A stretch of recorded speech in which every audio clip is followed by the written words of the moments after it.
Alright, into customs, and today we're going to look at a unit that I don't think I've featured on the channel before. I've definitely bought one or two of them in failed attempts to make videos, and that is Lusca. I think that's right. It's tier 5 in Unicorn Pack, but it's customs only. So this is an odd unit. It's one of the few ways in the game at the moment, or at least prior to Danger Pack, that could reduce the opponent's attack stat. It will actually reduce attack and health at the same time. I'll put the ability up on screen when we finally find the unit in the shop. But I had a few different variations of builds in mind with it. And so this pack is set up for all of them. And all of them involve taking only tier 5s and 6 units. So essentially we're going to need a pretty big pivot if we're going to transition our entire team over to high tier units. So the best way to do that is to go full Rev GT with Elk plus level 3 tier 1. So pretty good start here. We get the level 3 pig, which is also going to give us extra gold when we eventually sell it. And then I'm going to go even greedier and copy this elk with the bonobo. Does probably mean that we're going to lose this for this next turn because we've put a 3 attack unit at the front, which allows pets like Camel to farm a bunch of hurt triggers. We do get Takushi from the spider, but it's not good enough. And then we upgrade to the seaweed now, so we should be in a better place to potentially keep our hearts intact. And then I think, yeah, as soon as we can, I'm going to start looking for platypus because, of course, we're going to try and use starfish for this pivot. Not often I play it in customs, definitely play it all the time in Star Pack, but some pets are just difficult to make work without going for a massive one-off scaling injection that can be provided by units like Starfish. So here I do get Pelican. Pelican was one of the options that I was going to go for, but I think after playing a few games I decided not to bother with it, and we're just going to go for only the mana units. Slight misplay here putting the spider at the back, because it could spawn units that would give stats and therefore be wasted at the back, but it looks like we're going to win anyway.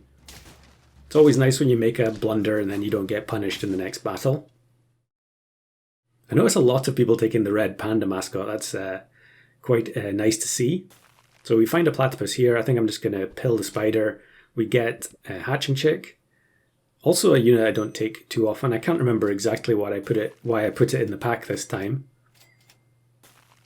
Could have just been a copy-paste job where I took an existing pack and then reworked it slightly. And then we'll just buy the rice on the deer because we're going to get rid of that as well. And the hatching chick buffing the platypus helps get the stats up because we want the attack to be 10 or higher to get extra value from the starfish.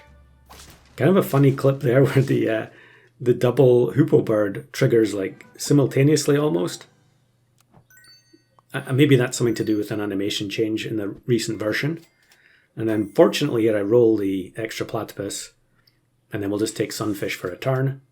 There's another bonobo there, but I think since we get the level 2 platypus we don't really need any more copies. We could try and get level 2 or higher starfish using the bonobo, but I think at this point I'm just keen to get the actual team online and start trying to farm some clips.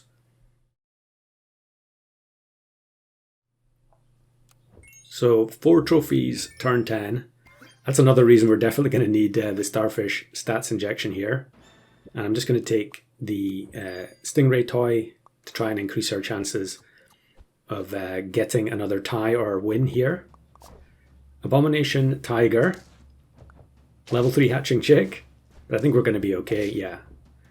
The platypus already being high level means we get, level 2 means we get 2 6/6s. So here's Winter Spirit, and what I want to do here is play both of the tier 6 mana generators in Winter Spirit and Sleipnir. So generally you wouldn't bother playing both of them because separately they can generate enough mana for a lot of the mana spending units. But in this case, I really want to have double Lusca as well. So having the Winter Spirit be able to give mana to 2 units straight away is very helpful. Sleipnir would need level 2 to be able to give any mana to a second unit. So here's a Vulture guy playing a different team. It was Flea, but I'm not sure what I didn't really notice there.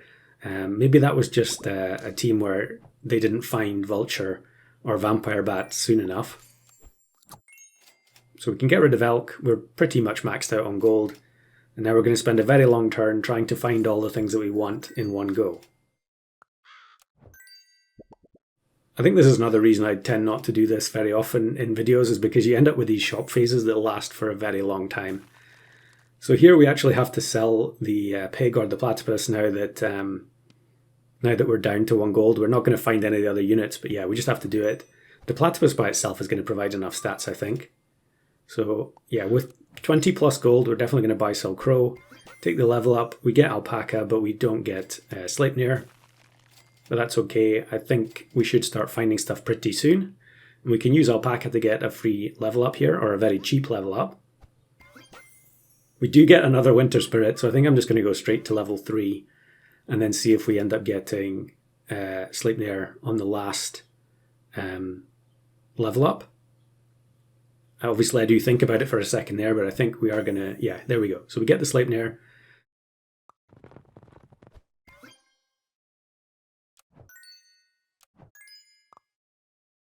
So we get rid of Alpaca.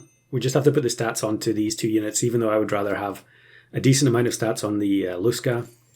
And then I also roll another Starfish, so that does give me the option of just selling the Beaver before finding Lusca. I suppose it doesn't really matter too much if the Lusca doesn't have good stats. The main thing we want is to make sure that the Sleipnir goes off as soon as possible, and that even if it's a small Lusca, it manages to gain some mana before it gets sniped. So here we go. Feint, spend mana to remove 1 attack and 1 health per mana from 1 random enemy. And the random part is the main issue for Lusca, because even if you give it 50 mana, it can potentially hit a unit that only has 1/1 stats. Now here we're going to start off by giving it 15 mana from Winter Spirit and then an additional 15 from Sleipnir.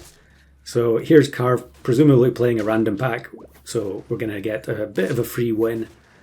But that's almost always going to be the case after you get the successful pivot with the Platypus and Starfish.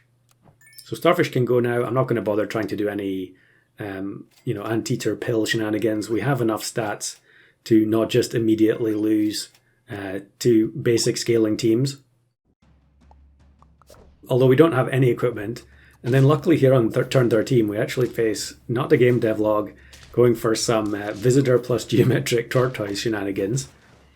And thankfully there, I think the snipe hit the correct unit, so we end up drawing. Bonobo proving very useful for getting these level ups, saving us a bunch of rolls.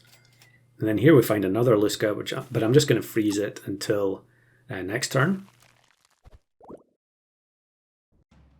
I mean, it's a bit of overkill trying to get 50 mana on these units, but you can see here one of the issues. So there we brought the penguin down to 1 health, or 1/1 stat line, and then the second Lusca hit the penguin, even though it had 1/1. So really you have to level this unit up for it to have any kind of degree of consistency, and even then it's very erratic. So I could take the Mongoose here, but I think I'm just going to feed the Sleipnir, try and make sure that it has 50 attack as soon as possible, although I don't think I'm actually going to get there in this run. But then look at this. I end up matching with Equi going for a Tree Kangaroo red dragon build. I've bumped into variations of this team on repeat the last couple of days, and it always produces funny rounds. So yeah, I didn't mind losing there too much, especially since we've still got 2 hearts. I really just want to also get Lusca to level 3 and take care of the achievement at the same time. We've got to try and optimize as best we can.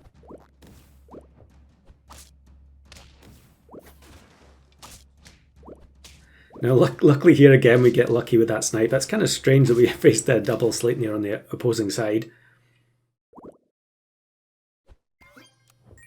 But yeah, we were almost at 50 mana there. We get the level 3 Lusca. And then I was about to buy the Zebra here, but then I decided, well, let's just go for the full board of mana pets. No equipment whatsoever. We're just solely reliant on the mana ability and some stats on the bigger units. And then look at this, an absolutely massive, almost all 50/50s Lioness team. It was Lioness, I went and checked afterwards. But the Lusca gets the perfect hits on the front 3 units, leaving the second one to reduce the others to 1/1. And it's a pretty spectacular final round. I think I was quite lucky there that the Leopard didn't hit either Lusca before they gained the mana. So now we'll just quickly look at some other clips of me going for this. Here's a Pelican variation where I get to 9 wins and I have to deliberately throw because we don't have the setup yet. I wanted the higher level Lusca.